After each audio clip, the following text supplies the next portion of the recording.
have a development that's coming in over by the Southdale soccer fields off of Mount Nash and Jericho. Been dealing with this developer for over a year already, city staff has. And what we're here tonight is to talk about Joller Road extension. And what we did back in 2016 as per the memo is we officially mapped this section of Joller Road to connect into this development. And then we connected the missing link, officially mapped Joller Road across Pratt's property, Gerald Pratt, and the DNR property to the north, in between these 2 points across this 40 acres, to preserve the rights to build that corridor in the future. The developer has been trying to work with the owner to the south, the property owner to the south, hasn't been successful.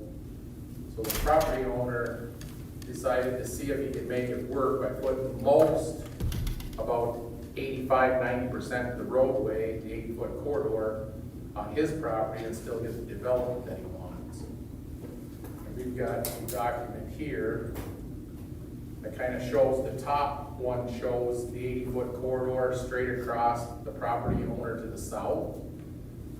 And the drawing on top shows about that 85% of the road being on the developer's property, and then only needing about 15% to make the connection of what we purchased back, I think in 2016, 2017, we bought this piece from John Lemire and cleaned up. If you remember, 2016, John Lemire's the one that started kind of the process. He wanted us to vacate all of Joller Road because he bought the property to the south, coming out of the Great Depression, or Great Recession, and both.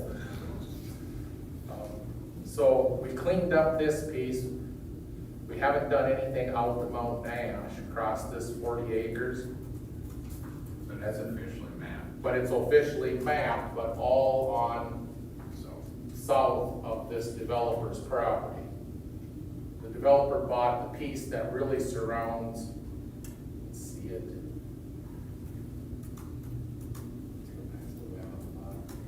I got it up there, I think, yeah. Zoom out, his piece of property is that piece.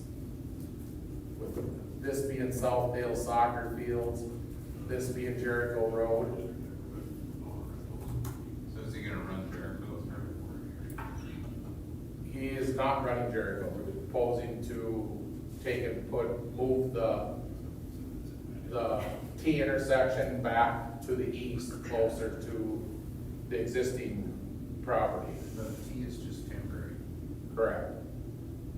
But that neighborhood wants that left as a private road, and this developer is proposing to build all city streets in his development and do actually an R1A development now. The development hasn't been submitted yet. We've been in discussions and it's coming shortly. But the idea of shifting the road to the north from where it was officially mapped creates the need for us to discuss this with the council. Because it changes the location, and then it also creates that 20%, the 80-20, don't hold us to the exact numbers, but the majority of the road, the developer could build on their own property, but you still have this tract A, which is kind of what Trevor was just outlining. Which is Yeah, Which is 0.2 acres. right. So really, the memo points out kind of two questions. Do we want to stick with the current officially mapped corridor and require the developer to put the road in as it was planned to be straight across? Or are we agreeable to them shifting it to the north? And if we're agreeable to them shifting it to the north, then that begs the question of what happens with tract A, because it's on the neighboring lot to the south. And so, is the city willing to help in that regard with possible acquisition of tract A, to basically allow the spirited intent of officially mapping to happen, but just in a different manner. Is he gonna put the road all the way through as part of his cost?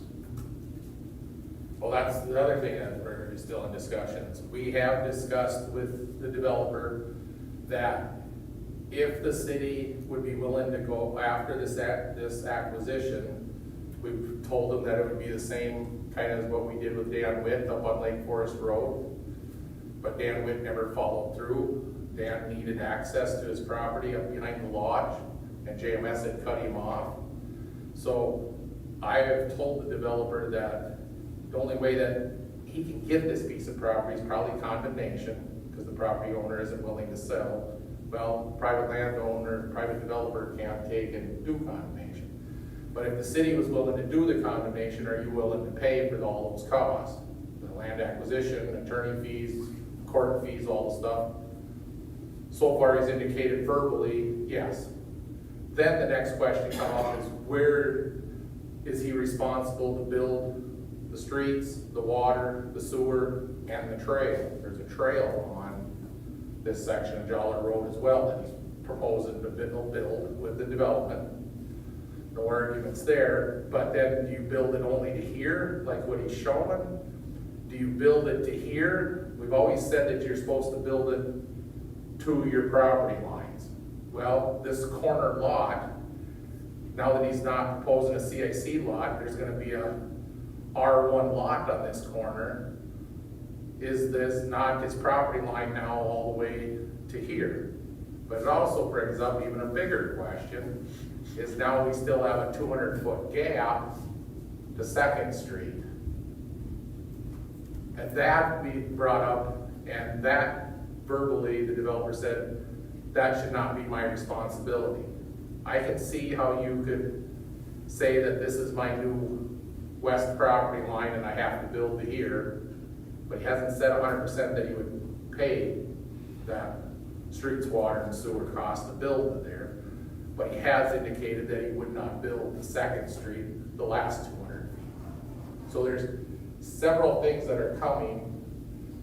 We're kind of taking it in pieces because he wants to submit very soon, in the next 2 months, for construction yet this year.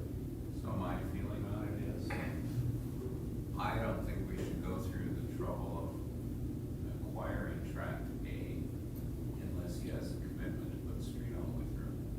To 2nd Street. 2nd Street, make the developer build it all the way. And Where's the official mapped road right now on this map? Right now, it starts right here and goes 80 feet straight to Mount Nash on the south side of this 40 line. So if we were to make the road straight, we would be buying tract A and then some. a lot more. A lot more, yeah. all the way across. Yeah. Okay. Well, it'd be 80 feet by 1320, so whatever that math, that's over 2 acres of property we have to buy from the property owner to the south. 1320 times 80 is 104.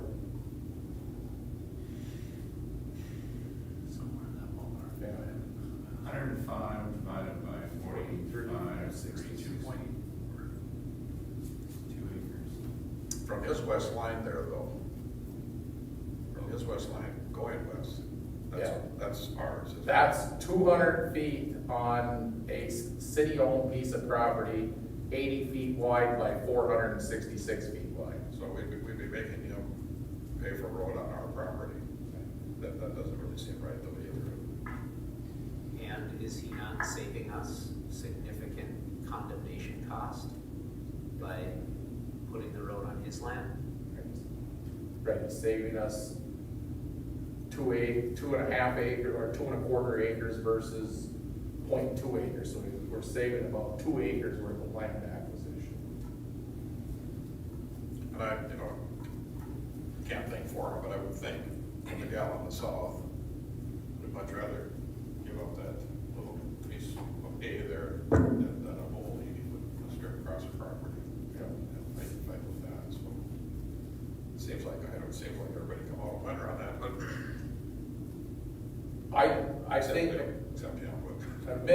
think we should make him get the right of way so that it can be connected in the future. And then, where do we require the developer to build in his development to, like I say, it's either, in my opinion, it's either it could be this spot, this is what he's got right now shown, because this is all on his property, this is the road. But you can also make the argument, it could be that one. Could be that point. And then you can also, like Councilmember Cross is making, do you make it all the way to Second Street? Because there's a trail, the trail stops out there 200 feet short of the street. The water's not moved, and the sanitary sewer is out there in the middle. So I see it all. I see there's three options. I mean, Is Second Street sewer? yeah, but we're out of depth. Is it- We're out of depth when we got to these last two lots. That's only about 7.5 feet deep. So it's The infrastructure being extended is to support development to the west and to the south of Jolly. correct. The other thing we'd be asking him to do if we said you have to run the road all the way to the property line, the new property line, or you have to run the road all the way to Second, he's putting in a road to meet up with a dirt road, right? That's the part that hasn't been, this development happened when the recession hit. And that's why, 2006. that's why that road didn't get finished, which is a really unique situation. So we have paved roads that run north-south, and then we have this section of gravel that has never been finished. And which is just a product of the developer going under, and then individual lots getting built out by individual landowners and builders. And so we have this kind of unfinished scenario that normally you wouldn't see. You normally see a development come in and they finish the roads with all their phases. Unfortunately, we have a really unique kind of situation here where further to the west, we have more unfinished situation. So if we say we're not gonna go after condemnation, if we said that, is there anything in our subdivision ordinance or anything that would prohibit him from putting in what he has shown there with the road stopping where he hasn't shown? I don't think so. Except for the official mapping. We've set forth the course that we want Jolly to go all the way through. Correct. But could the council change its mind and not have Jolly connect? You could, I suppose, you could change your. Well, and I'm not saying, Yeah, I know. not to ever have it connected, I'm just saying, would it be a requirement of the subdivision? Or is that something you're asking us to decide if we're gonna make it a requirement of the subdivision? I think that's a really big part of our discussion here tonight is, in terms of construction, and there's acquisition question. Do we want to consider acquisition of tract A, but then also, what's the expectation to the developer on construction? I think we are asking, because you could make arguments to here, or you could make arguments to here. And obviously, there's a third argument in terms of here, or actually here to connect up to Second, so. So if he put the road where it is, where he's showing it, Yep. he wouldn't have to dedicate that full right of way to us. Correct. He's dedicating right now the right of way along this line, Okay. all the way to this point, then back. Okay. Yeah. So that gives the development to the south free ride to connect onto it. It does. You can make that position and satisfy the city's requirements.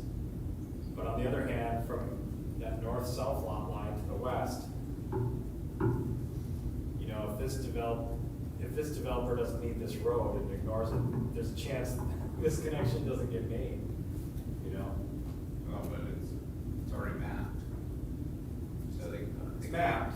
They can't just build on it because it's mapped. They can't build on it, but the only way for the city to ensure that that corridor gets built is for it to be development driven, or if the city decides to do it. Right.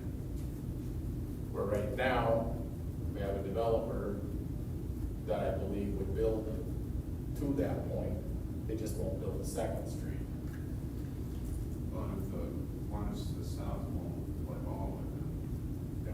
Because he was willing to buy the 2.25, 2.5 acres from the person to the south, but the person didn't want to And sell I it. tell him to move his road 3 feet north, put a 3-foot outlet on the south side, and at some point in the future, they will negotiate. Then we have another Kenwood Drive. Kenwood Drive off of Fairview, that's where we have the no man's land in between. When keepers come in and did those townhomes across from Lord of Life Church that abutted up to Kenwood, and we had the no man's land in between, and nobody to assess. That was a flat thing that never got fixed. Yep. That's what you'd have here. You'd have no man's land where now the city has to come through. If you don't want it, somebody would own it. I know, but it's not accessible, so when the road needs to be mill and overlaid in 20 years, like Kenwood was, the city would be picking up 100% of that cost. Where right now, in 20 years, if that developer doesn't develop to the south, when we come through and do the mill and overlay, we have the right to assess because the land all abuts and has access to a city street. So I'm thinking about 20 years and 30 years too down the road as well. Yeah, I'm thinking more immediate. I know. If that This, road, the spiteful thing is, yeah, they don't wanna play ball with us, so, This is how we've gotten in predicaments in other areas of town. yeah. but if the 80-foot road is built and it becomes a public street, people to the south will have all the accesses they need, 1,300 feet of access, so that, not gonna be a pinch point on the end, because they'll get off long before that corner comes. I know, there'd be nothing to make them build that 200 feet. That's the problem with And when this they check check. sewer hookups, they'll just chop a hole in the road. We haven't even gotten to that discussion, Mark, that'll be a utilities commission, was do we make this developer put in water and sewer stubs every 100 feet to the south? Then it does become something like Menards, where they pay for it all, but expect it to be paid back in the future. Probably. We still have one outstanding with Menards on Pearl Drive that still hasn't paid, and still hasn't developed one lot. And we have several yet with the school district on Mountain Ash and Mapleton Road. Has this concept been explained to her, the south lady here, that her choices are sell that little piece, or you're gonna lose 80 feet of your property? No, we haven't, this came up very recently in terms of, them coming in with their development, like next month, and we needed to quickly get in front of you guys to have a conversation. There have been conversations with that landowner, about, just the idea of, just her property, and us answering questions for her. But in terms of laying out these scenarios, no conversations have been directly And with her on that. and we don't know what the developer discussed with her. Those were private conversations trying to buy the 80-foot corridor. The city wasn't in the middle of that negotiation. That developer went to her, asked her to buy all 80 feet, and the developer's telling us that thought he made a fair offer, because he's gonna put in the water, sewer, and street, and she turned it down. But we don't know those. We don't know those details. Don't know if that's true or not. It just seems from the cheap seats that it would be a lot less painful for her to deal with that little piece than to lose 80 feet all the way across here. To that note, it seems like the most win-win for everyone involved, including the city, is to go with this new map rather than the 80-foot all the way across. I'm a little torn about whether we go through condemnation on that little tract A and make them build all the way to there. I guess I'm feeling a little blind as to the condemnation portion of this, in terms of, that was kind of one of the pieces of the puzzle. If we let him move the road north, is it, I mean, if we go through that effort, then we probably should make him build all the way to the line. But if this is acceptable for now, it's kind of a natural stopping point where he has it drawn, and then the future is it eventually all connects someday. It might not go to condemnation, because the first step in the process is you've got to negotiate in good faith for 30 days. So to start the process, the city would go sit down with her, present her all these options, and hopefully she can see what this developer's putting in is gonna save her hundreds of thousands of dollars in assessments of streets, water, and sewer. Because to do 200 feet is roughly $200,000. It's $1,000 a foot for streets, water, and sewer, and trail. So this 400 feet in here is about $400,000 in cost.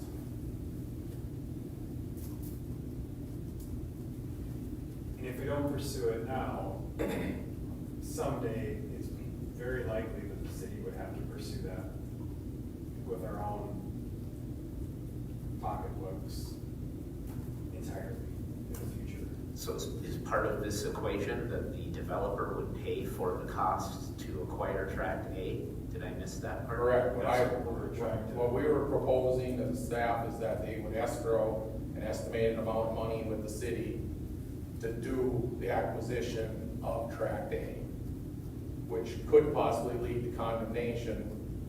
So we would have all those costs escrowed up front.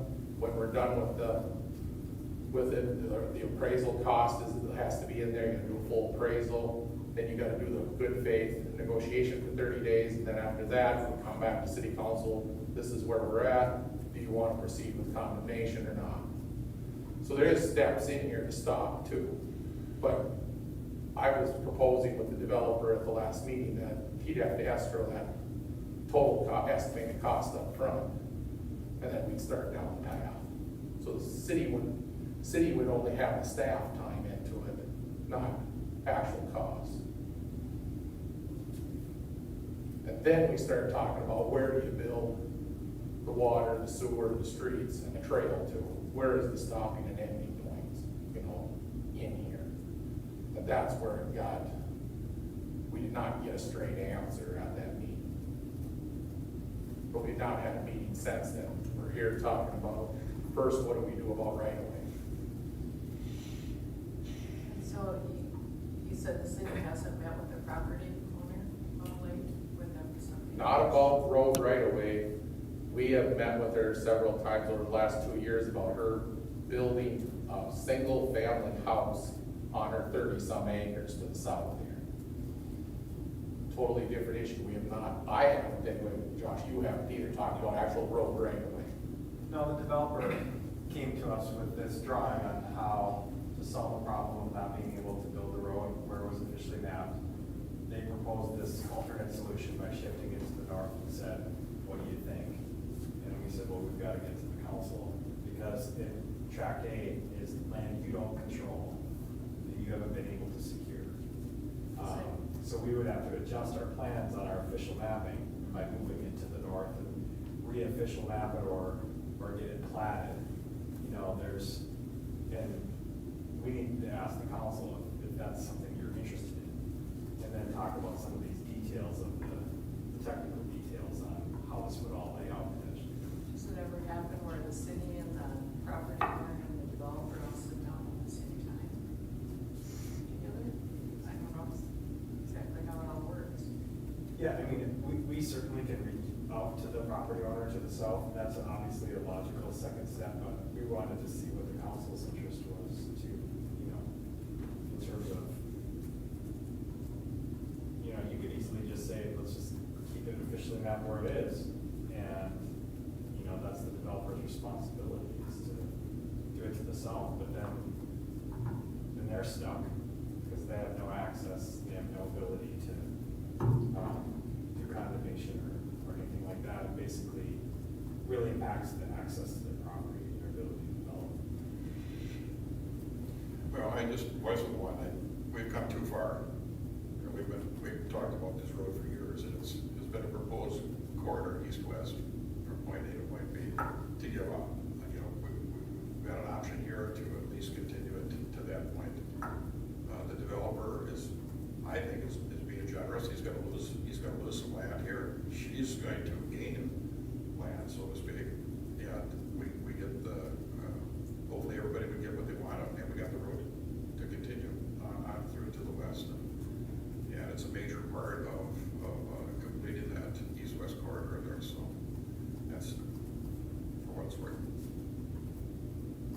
I believe at a minimum that the road right of way should be secured at this time. How it's built and when it's built, then the next questions. But I don't think the city should be left holding the bag with one piece that we can't finish streets, water, sewer, and trails of this 0.2 acres in the future, or with this development, depending on where the council stands on it, you know. But I think at the minimum, the right of way should be purchased and set aside at a minimum. The part that he owns now to the north, the part she owns to the south, there are two very, very large parcels left to be developed in that area. They'll go fairly fast, and so I think that, you know, we need to be proactive in that thought process. Yeah. She owns this entire piece.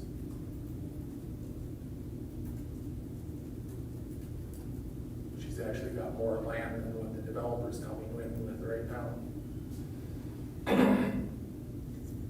I'd have to agree with your statement, Mr. Mayor, in terms of at least getting it to the property line. It just seems like it's too fair of this developer to give up that piece and to be willing to go all the way to that property line for us to push on that straight line road. That's already mapped. I think they came in with a very fair offer to get to where we are. Are there any issues with the property line not going down the center of the road? Are there any foreseeable problems with that? Because the entire road would be on the developer's property, including the entire right of way. Is there any hiccups as far as? Property lines and right-of-way lines are one and the same, so it only meets and bounds land descriptions. Your property goes to the center line of the road. So the 80 feet is all road right-of-way. The property line doesn't start until it gets to the 80-foot line. The only thing that it affects is the curvature of the road. You end up with two curves in the road versus a nice straight road. But if you want to slow traffic down, you put curves in roads. You don't want these straight shots. So from a traffic engineering standpoint, I'd say that the two curves actually help the future design of Joller Road and keeps the speeds down. Well, there's already a couple curves on Joler anyway, like further down, so it's kind of go back and forth. I Yeah. don't see. You know, if it were split fairly, you can run the center line of that road right down the property line up to 40 feet on each side. But that didn't line up, so that's why we mapped it 80 feet on the south. Yeah. You know, it just means that at some point, either when she wants to do something with it, or we want to do something with it, we have to pay for it. Right. And when we officially mapped it, the developer that started Jericho owned both pieces of this property. It was Jim Allen and Gary Bergquist. They owned both. So it didn't really matter. When she bought it, it was already mapped, Yeah. okay? So, yeah. So I don't know, that problem is we haven't gotten to those details, whether did she actually see that on her title, I don't know.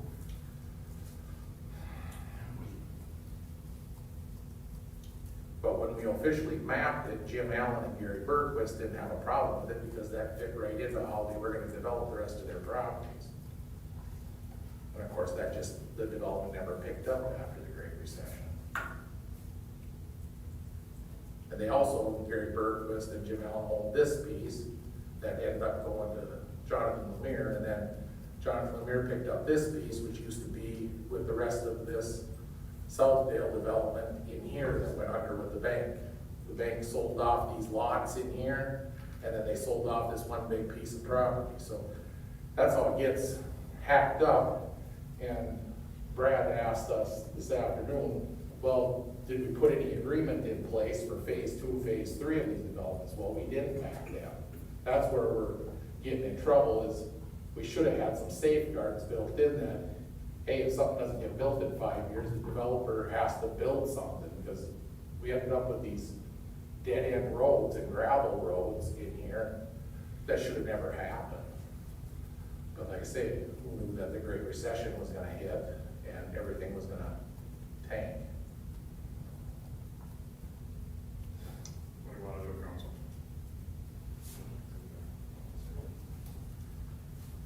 I think it looks like a good opportunity to get a road in there, if it continues that road, whether it, I mean, ideally, it would be nice to get it all the way to Second Street, but I'm not sure that it would be really fair to that developer to, I'm of the opinion that, you know, acquiring that tract A basically turns the developer's property to that property line. And it would make sense to try to get them to build that road to the property line. What's your estimated cost on, if it went all the way to condemnation, what's it gonna cost to get that piece of property? Well, 0.2 acres with the appraisals that we've just done, you're probably looking at less than 12,000, or you're looking at less than $3,000-4,000 for the land. And then if it goes through, the appraisal's about 5,000 to 6,000. And then court costs on the other condemnation that we're proposing right now was about 10,000 to 15,000. So I quoted the developer somewhere between 20,000 and 25,000 if it went full condemnation.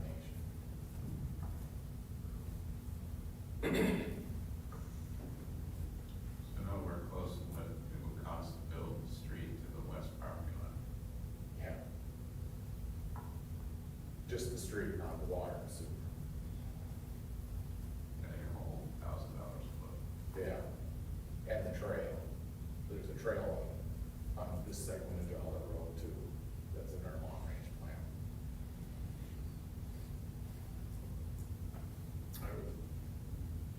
I would say, see what he says and bring something back. But at minimum, go after city acquiring tract A, have an escrow with the city, get tract A at a minimum. And then talk about where do we build the streets, water and sewer to what get deep on it. Is it our responsibility to talk to her and ensure the difference, or is that his responsibility, or? It'd be ours, but we have to take over. In order for us to go down that path, the city has to take over the control of condemnation.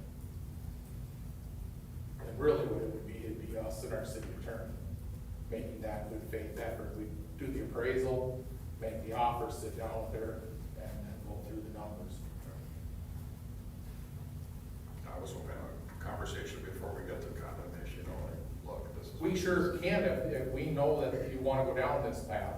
But I'd like to have the developer have the escrow in our city hands so that we know that we're going down this path before we start talking to her, you know? I agree with that, but I would support having a conversation with her too. And Josh and I have no problem doing that. Yeah, because in the paper tomorrow, she's gonna know. Yeah. If she gets paper. Don't let her out of the building. Her mom But and dad. again, to reiterate, the developer came to us and said, Yeah, here's my problem, here's how I'm trying to solve it. Right. I need to get in, because we've been talking about this development for a long time. They've been working on all sorts of other things to try to solve with their development, trying to problem solve with lots of other things. And I think they're just ready to get going. And so it just put us in a short time frame. We certainly have no problems talking with her.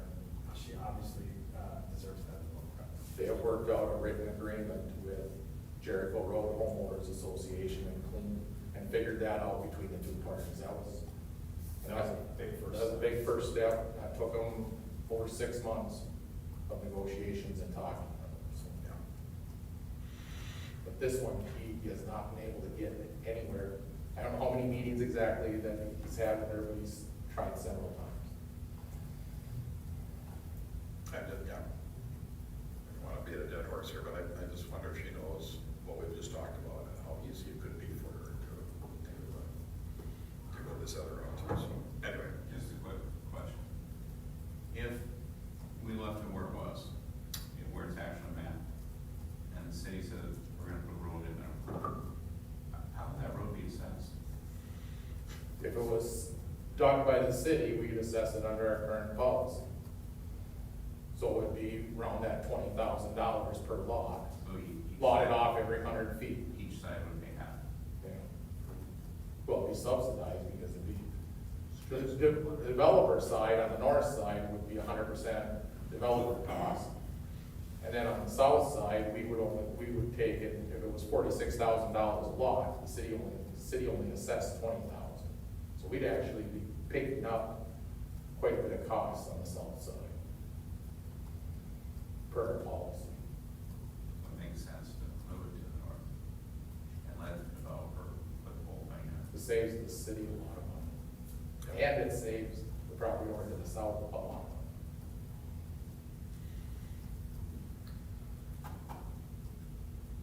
Okay, got enough?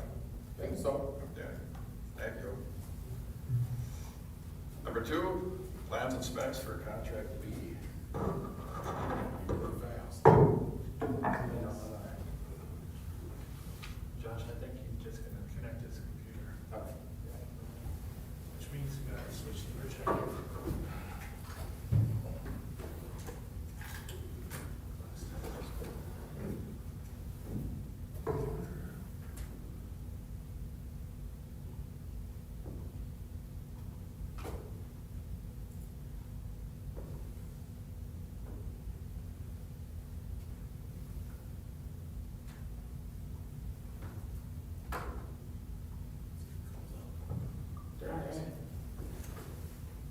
Okay, so, this is a continuation of the water supply improvements projects that we've been discussing the last few meetings.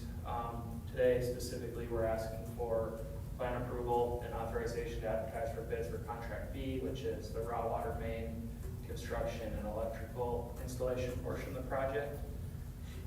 So I'll give a real brief project background today, and a brief contract description. We talked about that last month as well.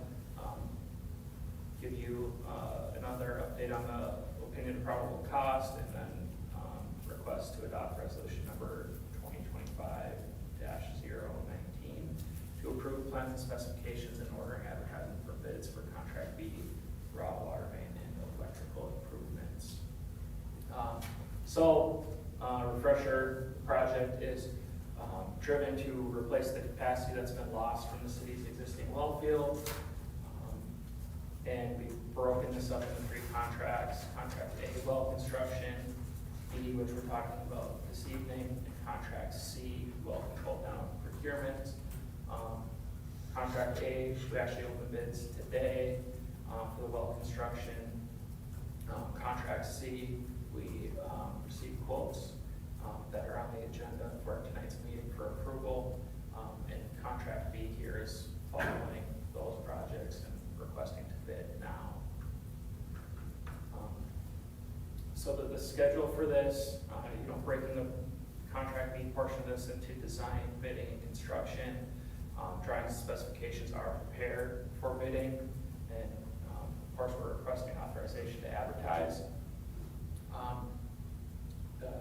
If authorized to go out for bids, we would put that into the paper, start advertising here in February, and we have planned for a March 18th, 2025 bid opening. Construction would then begin in July 2025,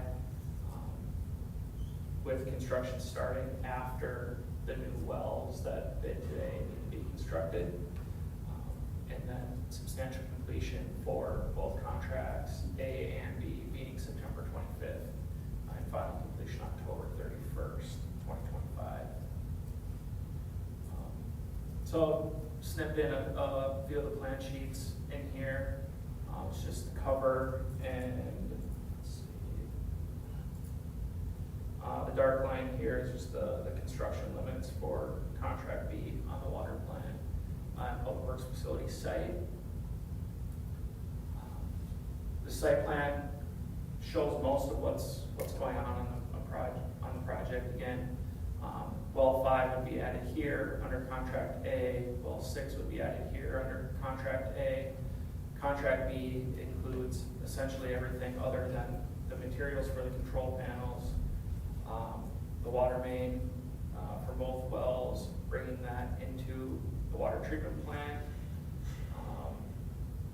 some access roads out to the new wells, and a lot of this area would need to be repaved due to the damage that would be done from breaking over the raw water main through the area. So we'd be removing the pavement generally on the north side of the water plant public works facility campus and replacing it after the water main's installed. Got a couple other water main improvements at the connection point where the new main would connect in, so that wells 1 and 2 would be able to be isolated as a pair of wells and flushed out of a hydrant if they're taken on for rehab. And wells 3 and 4, same thing. We had valves that they could be paired up. So just to be clear, this phase of the contract is for everything except for the control panels, which is C, Yes. and the 2 wells, which is A. Yes. Okay. Yes, correct. It's a good way of putting it, yep. Everything to get them running into the plant except for the wells and the control panels.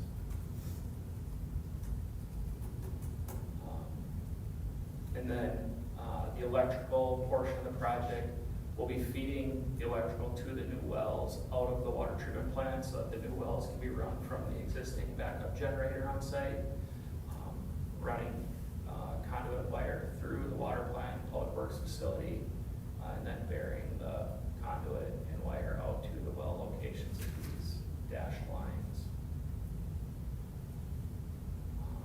Got the cost of the project, couple updates here, but construction is generally estimated to be about $1.9 million.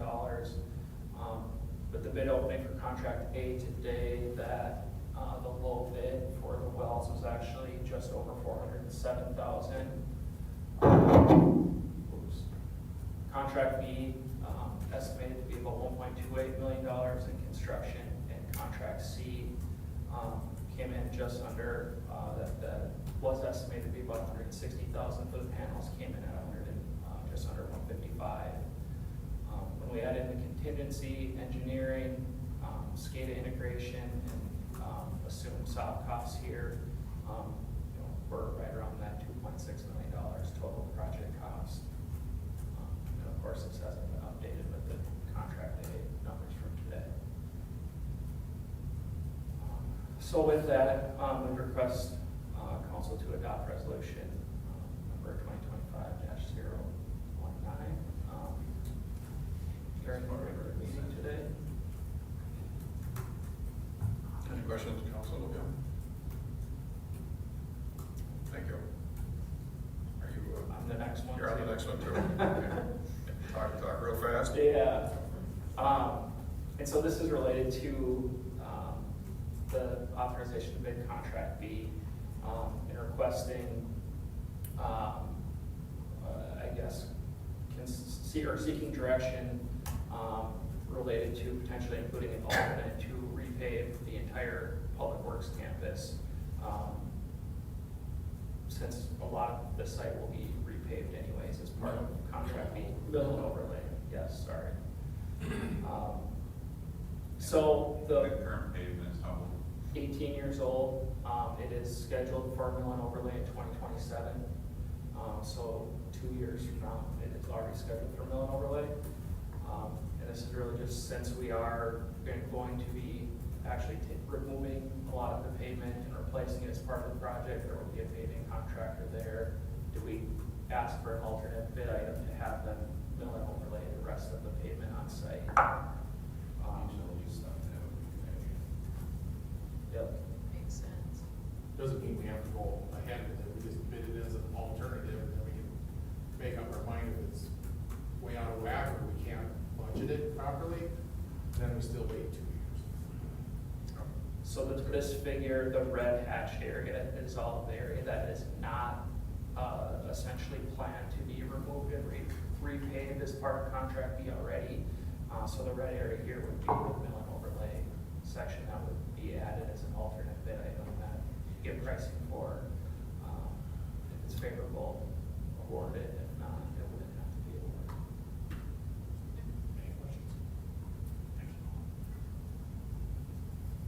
job. I have no.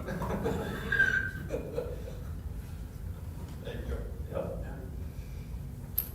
Okay, and just in time, like for a motion to adjourn the work session. So moved. Second. All in favor? Aye.